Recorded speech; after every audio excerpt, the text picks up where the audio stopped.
Hey guys, this is Dante Washington, your productivity coach. Super excited, as you know, always to be here before you. And the topic that I want to talk a little bit about is this: knowing that all men are created equal. And there's many different directions that we can go with that. However, the thing that I want to focus on is the ability and the mindset of an individual and the actual brain of a person. Is it true that the human brain, some people brain fires off faster, some brains have deformities, and we understand these different cases, and maybe besides the one that has a deformity in the brain, depending on what it is, the extreme case of it, but we all are able to learn. We're all able to understand and grow. The normal human brain, we all have the ability to be anything that we set our minds to do. What's the difference between the richest man in the world's brain and the poorest man in the world's brain? Nothing at all. But it's the way they apply and the experience that they have that has created the makeup of their brain, okay?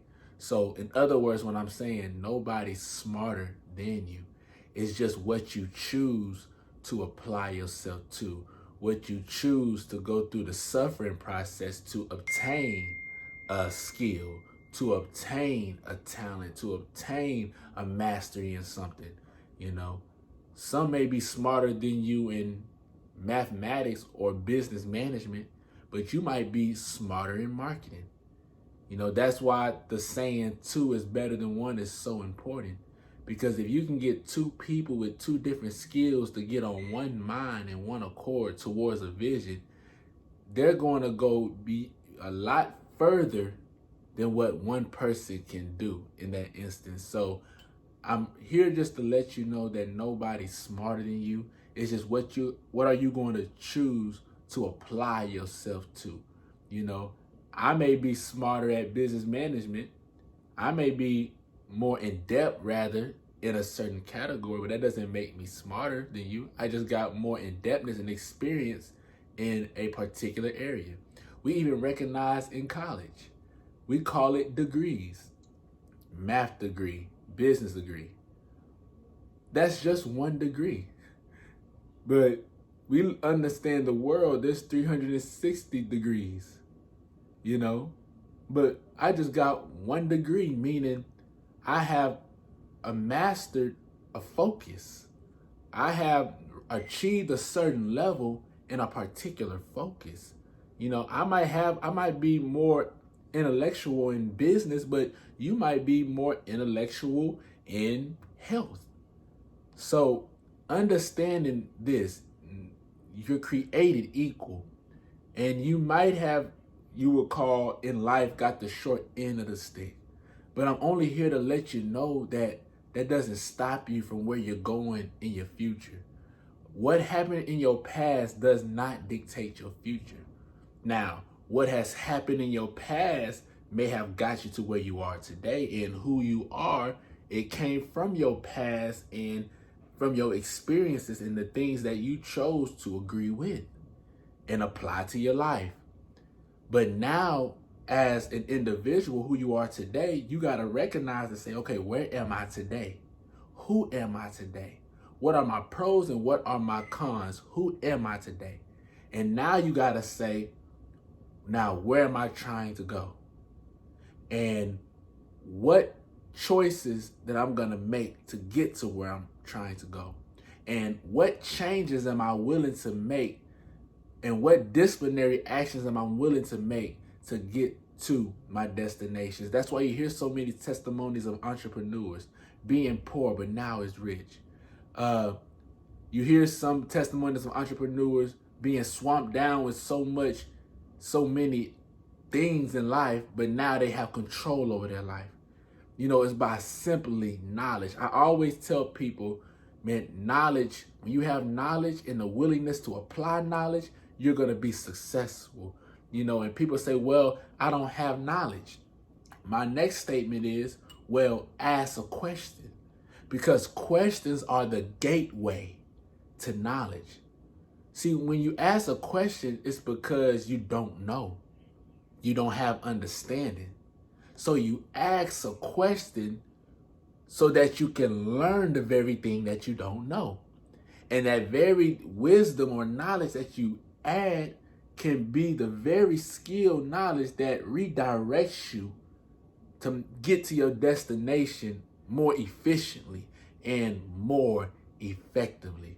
So I just want you guys, if you understood what I'm saying, I'm really just saying this. Know that you can, okay? Know that whatever you believe that you can do it. It doesn't matter about your external situation. I was on a business meeting with one of our employees, and I began to explain to them the importance of friction and obstacles. I begin to let them know that those obstacles, all they are doing is redirecting you to a better solution. I said, never look at your bad as bad, but look at your bad as good. Why? Because now it's sharpening you. Now it's making you more keen. Now it's making you more round. It's making you more careful. It's giving you more understanding and more wisdom and direction on how to go about things. I said, don't look at your bad as bad, but look at your bad as opportunity to be better, okay? And that's how we gotta think. Always think good. How can this be better? What do I need to stop doing? What do I need to keep doing? What do I need to put away? What do I need to add? What skill do I need to learn? Sometimes, unfortunately, who do I need to fire? Is it necessarily my system, or is it personnel? Okay, if it's not personnel, is it the system? You can always tweak and solidify your system in your business. But like I say, I love this analogy. You got to play chess and not play checkers. You got to be willing to be strategic and not sporadic. I guarantee if you want that move sporadic, it's like building your house upon sand. You keep building, you did not solidify that foundation, that house is coming down. But if you build a strong foundation, then try to build upon the foundation, build that house.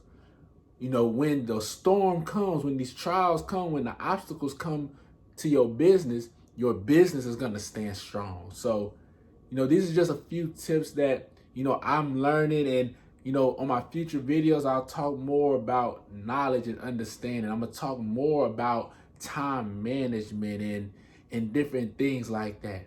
But hone into where you are. Grab the skill that you want to learn. I'm going to throw a quick tip out there. This is for those that stayed the whole time. 1 hour a day. And I'm going to talk about time.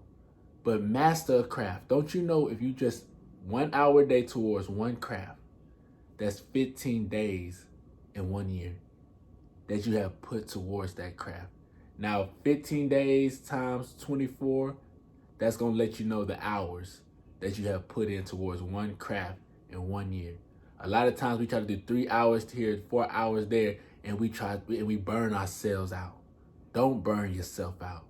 Put 1 hour a day, at least. If you can do 2, it's according to what you are able to do. But pure focus. Don't let distractions. Cut your phone off when you're learning, when you're doing certain tasks, especially when it's important. And do that 1 hour a day, and you have put 15 days of your year towards that one skill. If you do 2 hours a day, you have put 1 whole month of your year strictly focused to learning one skill. Now, you telling me if you do that, you won't master and understand your niche like never before? So put the work in. Don't be lazy. Be tempered. Be skillful. Look at things in a broader scale and stop trying to cram and get it all in this one little setting. You got to think like that. If I do this 1 hour a day, by the end of the year, I've learned a material for 15 days versus I'm going to do 3 hours, 3 hours, 3 hours, 3 hours and burn yourself out, not being consistent and don't want to do it no more. You give up because you have overwhelmed yourself. So again, 1 hour a day towards your skill, and you're going to start seeing extreme development. And even after you learn the knowledge and the skill for that day, seek throughout your day how to apply it. This is Dante Washington, your productivity coach. Super excited. Love you. Thank you for the support. Got questions? Drop it below. And other than that, don't forget to subscribe, ring that bell, and I'm going to talk to you soon. Take care.